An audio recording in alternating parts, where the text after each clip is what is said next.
Shalom friends, एक बार फिर से आप सभी का स्वागत है। आज मैं आपके लिए लेकर आई हूँ एक 1 ईयर बाइबल रीडिंग कैलेंडर। अगर आपका कोई बाइबल रीडिंग रूटीन नहीं है और आप कभी भी अपनी पूरी बाइबल कंप्लीट नहीं कर पाए हैं, तो ये वीडियो आपके लिए है। इसमें ओल्ड टेस्टमेंट और न्यू टेस्टमेंट के सभी चैप्टर्स को डे वाइज ऑर्गेनाइज किया गया है। डे 1 से लेकर डे 365 तक के सभी चैप्टर्स आपको यहाँ मिलेंगे। डे 365 पर आप अपनी पूरी बाइबल कंप्लीट कर पाएंगे, तो आप इसके द्वारा आशीषित हों। और अगर आपको ये वीडियो पसंद आती है तो आप अपने फैमिली और फ्रेंड्स से शेयर करें, और अगर आप चाहें तो आप सब्सक्राइब, लाइक और कमेंट भी करें और बेल आइकन को प्रेस करके नोटिफिकेशन ऑन करना ना भूलें। So praise the lord, shalom to everyone.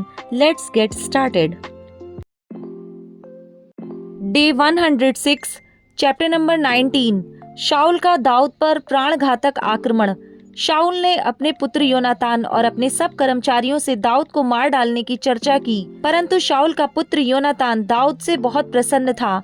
योनातान ने दाऊद को बताया, मेरा पिता तुझे मरवा डालना चाहता है, इसलिए तू सवेरे सावधान रहना और किसी गुप्त स्थान में बैठा हुआ छिपा रहना, और मैं मैदान में जहाँ तू होगा वहाँ जाकर अपने पिता के पास खड़ा होकर उससे तेरी चर्चा करूँगा, और यदि मुझे कुछ मालूम हो तो तुझे बताऊंगा। योनातान ने अपने पिता शाऊल से दाऊद की प्रशंसा करके उससे कहा, हे राजा, अपने दास दाऊद का अपराधी ना हो, क्योंकि उसने तेरे विरुद्ध कोई अपराध नहीं किया, वरन उसके सब काम तेरे बहुत हित के हैं। उसने अपने प्राण पर खेलकर उस फिलिस्ती को मार डाला, और यहोवा ने समस्त इजरायलियों की बड़ी जय कराई। इसे देखकर तू आनंदित हुआ था, और तू दाऊद को अकारण मारकर निर्दोष के खून का पापी क्यों बने?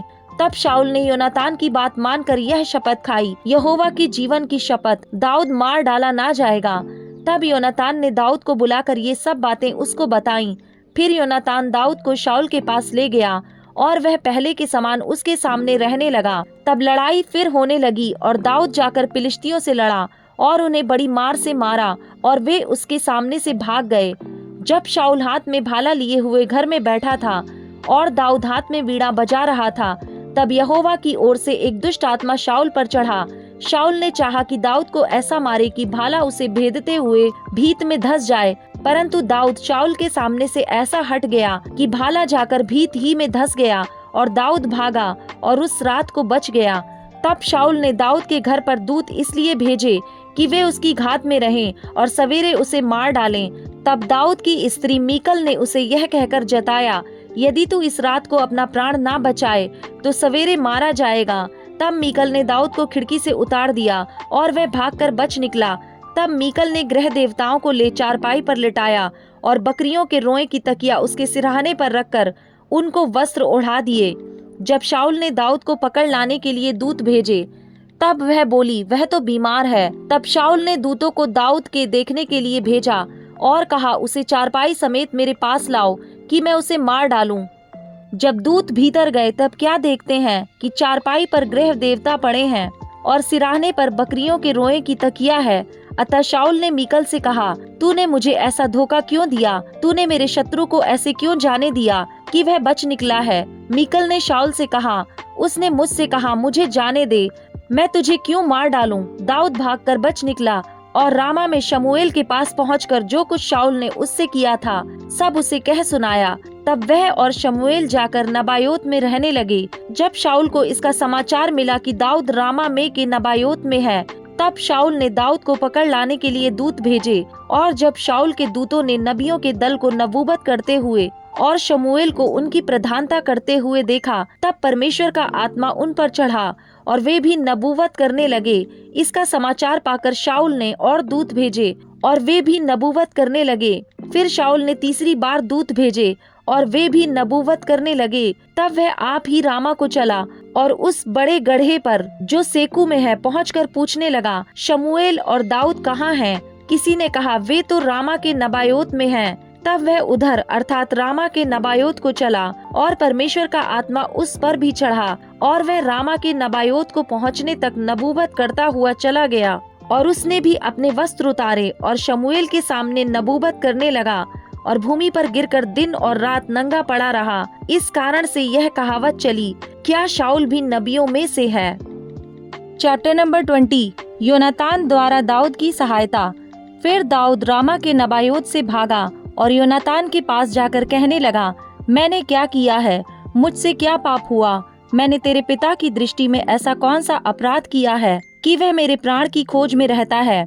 उसने उससे कहा, ऐसी बात नहीं है, तू मारा ना जाएगा। सुन, मेरा पिता मुझको बिना बताए ना तो कोई बड़ा काम करता है और न कोई छोटा। फिर वह ऐसी बात को मुझसे क्यों छिपाएगा? ऐसी कोई बात नहीं है। फिर दाऊद ने शपथ खाकर कहा, तेरा पिता निश्चय जानता है कि तेरे अनुग्रह की दृष्टि मुझ पर है, और वह सोचता होगा कि योनातान इस बात को ना जानने पाए। ऐसा ना हो कि वह खेदित हो जाए, परंतु यहोवा के जीवन की शपथ और तेरे जीवन की शपथ, निसंदेह मेरे और मृत्यु के बीच डग ही भर का अंतर है। योनातान ने दाऊद से कहा, जो कुछ तेरा जी चाहे वही मैं तेरे लिए करूँगा।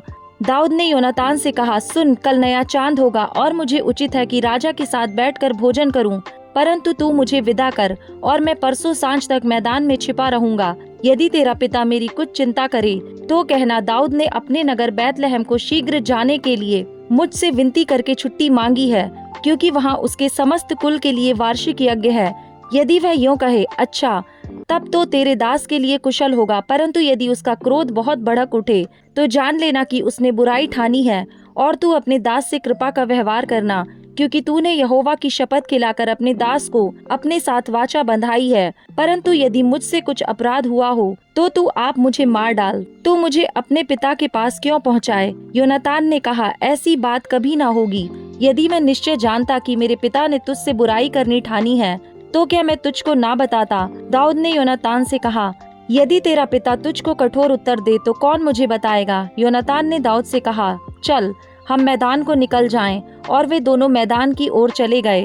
तब योनातान दाऊद से कहने लगा, इज़राइल के परमेश्वर यहोवा की शपथ, जब मैं कल या परसों इसी समय अपने पिता का भेद पाऊं, तब यदि दाऊद की भलाई देखूं तो क्या मैं उसी समय तेरे पास दूत भेजकर तुझे ना बताऊंगा? यदि मेरे पिता का मन तेरी बुराई करने का हो और मैं तुझ पर प्रकट करके तुझे विदा ना करूं कि तू कुशल के साथ चला जाए, तो यहोवा योनातान से ऐसा ही वरन इससे भी अधिक करे।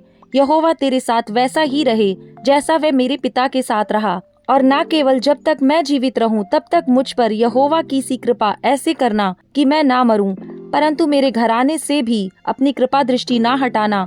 वरन जब यहोवा दाऊद के हर एक शत्रु को पृथ्वी पर से नष्ट कर चुकेगा, तब भी ऐसा ना करना। इस प्रकार योनातान ने दाऊद के घराने से यह कहकर वाचा बंधाई, यहोवा दाऊद के शत्रुओं से बदला ले। और योनातान दाऊद से प्रेम रखता था, और उसने उसको फिर शपथ खिलाई, क्योंकि वह उससे अपने प्राण के बराबर प्रेम रखता था। तब योनातान ने उससे कहा, कल नया चांद होगा और तेरी चिंता की जाएगी, क्योंकि तेरी कुर्सी खाली रहेगी, और तू 3 दिन के बीतने पर तुरंत आना और उस स्थान पर जाकर जहाँ तू उस काम के दिन छिपा था, अर्थात एजेल नाम पत्थर के पास रहना। तब मैं उसकी ओर मानो अपने किसी ठहराए हुए चिन्ह पर 3 तीर चलाऊंगा। फिर मैं अपने टहलुए लड़के को यह कहकर भेजूंगा कि जाकर तीरों को ढूंढ ले आ। यदि मैं उस लड़के से साफ साफ कहूँ, देख तीर इधर तेरे इस ओर हैं, तू उसे ले आ, तो तू आ जाना, क्योंकि यहोवा के जीवन की शपथ, तेरे लिए कुशल को छोड़ और कुछ ना होगा। परंतु यदि मैं लड़के से यूं कहूँ, सुन तीर उधर तेरे उस ओर हैं, तो तू चले जाना, क्योंकि यहोवा ने तुझे विदा किया है। और उस बात के विषय जिसकी चर्चा मैंने और तूने आपस में की है, यहोवा मेरे और तेरे मध्य में सदा रहे। इसलिए दाऊद मैदान में जा छिपा, और जब नया चांद हुआ तब राजा भोजन करने को बैठा। राजा तो पहले के समान अपने उस आसन पर बैठा जो भीत के पास था, और योनातान खड़ा हुआ और एबनेर शाऊल के निकट बैठा, परंतु दाऊद का स्थान खाली रहा। उस दिन तो शाऊल यह सोचकर चुप रहा कि इसका कोई ना कोई कारण होगा, वह अशुद्ध होगा, निसंदेह शुद्ध ना होगा। फिर नए चांद के दूसरे दिन को दाऊद का स्थान खाली रहा। अतः शाऊल ने अपने पुत्र योनातान से पूछा, क्या कारण है कि यिशै का पुत्र ना तो कल भोजन पर आया था और ना आज ही आया है? योनातान ने शाऊल से कहा, दाऊद ने बैतलहम जाने के लिए मुझसे विनती करके छुट्टी मांगी और कहा, मुझे जाने दे, क्योंकि उस नगर में हमारे कुल का यज्ञ है, और मेरे भाई ने मुझको वहाँ उपस्थित होने की आज्ञा दी है। और अब यदि मुझ पर तेरे अनुग्रह की दृष्टि हो तो मुझे जाने दे कि मैं अपने भाइयों से भेंट कर आऊं। इसी कारण वह राजा की मेज पर नहीं आया। तब शाऊल का कोप योनातान पर भड़क उठा और उसने उससे कहा, हे कुटिला राजद्रोही के पुत्र, क्या मैं नहीं जानता कि तेरा मन तो यिशै के पुत्र पर लगा है। इससे तेरी आशा का टूटना और तेरी माता का अनादर ही होगा, क्योंकि जब तक यिशै का पुत्र भूमि पर जीवित रहेगा तब तक ना तो तू और ना तेरा राज्य स्थिर रहेगा। इसलिए अभी भेजकर उसे मेरे पास ला, क्योंकि निश्चय वह मार डाला जाएगा। योनातान ने अपने पिता शाऊल को उत्तर देकर उससे कहा, वह क्यों मारा जाए, उसने क्या किया है। तब शाऊल ने उसको मारने के लिए उस पर भाला चलाया। इससे योनातान ने जान लिया कि मेरे पिता ने दाऊद को मार डालना ठान लिया है। तब योनातान क्रोध से जलता हुआ मेज पर से उठ गया और महीने के दूसरे दिन को भोजन ना किया, क्योंकि वह बहुत खेदित था, इसलिए कि उसके पिता ने दाऊद का अनादर किया था। सवेरे योनातान एक छोटा लड़का संग लिए हुए मैदान में दाऊद के साथ ठहराए हुए स्थान को गया। तब उसने उस लड़के से कहा, दौड़कर जो जो तीर मैं चलाऊं उन्हें ढूंढ ले आ। लड़का दौड़ ही रहा था कि उसने एक तीर उसके परे चलाया।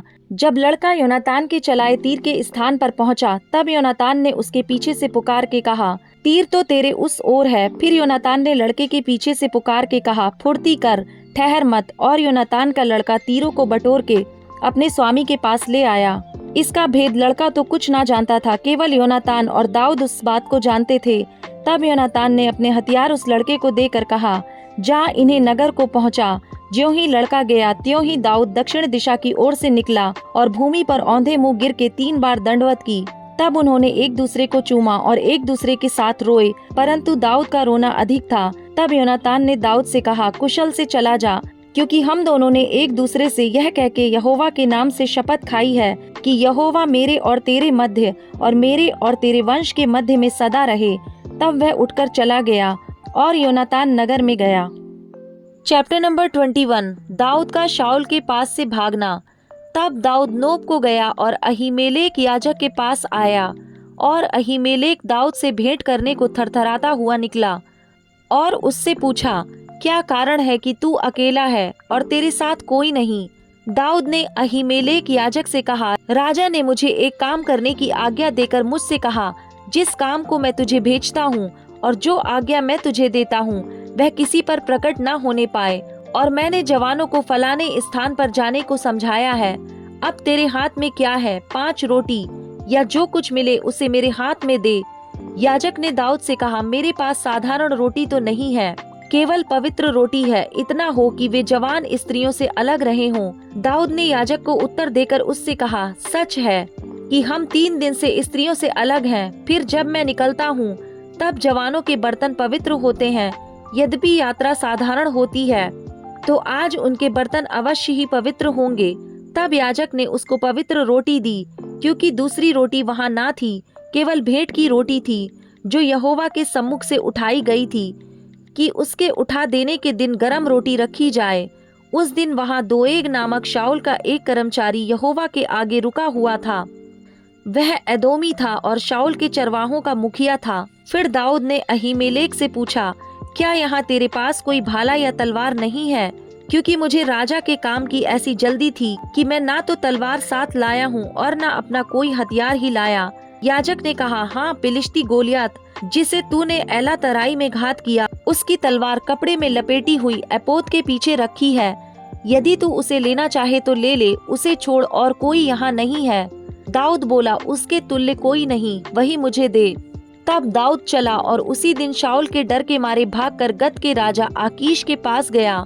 और आकीश के कर्मचारियों ने आकीश से कहा, क्या वह उस देश का राजा दाऊद नहीं है?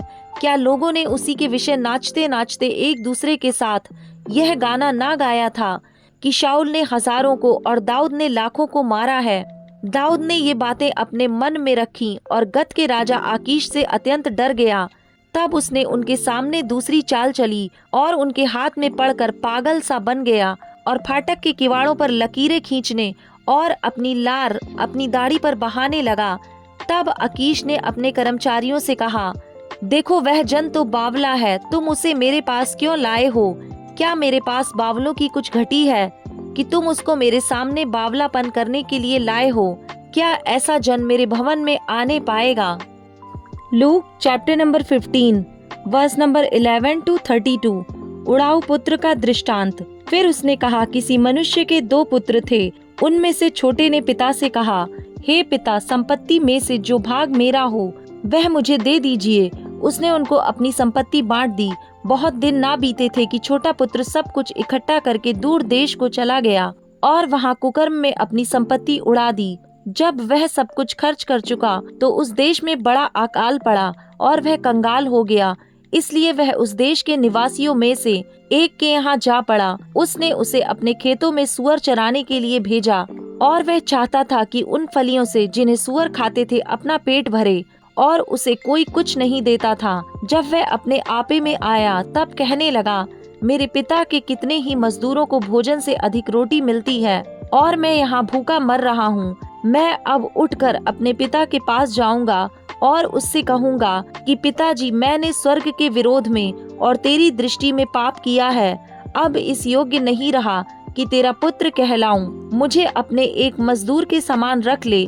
तब वह उठकर अपने पिता के पास चला। वह अभी दूर ही था कि उसके पिता ने उसे देखकर तरस खाया और दौड़कर उसे गले लगाया और बहुत चूमा। पुत्र ने उससे कहा, पिताजी, मैंने स्वर्ग के विरोध में और तेरी दृष्टि में पाप किया है और अब इस योग्य नहीं रहा कि तेरा पुत्र कहलाऊं। परंतु पिता ने अपने दासों से कहा, झट अच्छे से अच्छा वस्त्र निकालकर उसे पहनाओ और उसके हाथ में अंगूठी और पाँवों में जूतियां पहनाओ और पला हुआ बछड़ा लाकर मारो, ताकि हम खाएं और आनंद मनाएं। क्योंकि मेरा यह पुत्र मर गया था, फिर जी गया है, खो गया था, अब मिल गया है। और वे आनंद करने लगे। परंतु उसका जेठा पुत्र खेत में था। जब वह आते हुए घर के निकट पहुंचा तो उसने गाने बजाने और नाचने का शब्द सुना।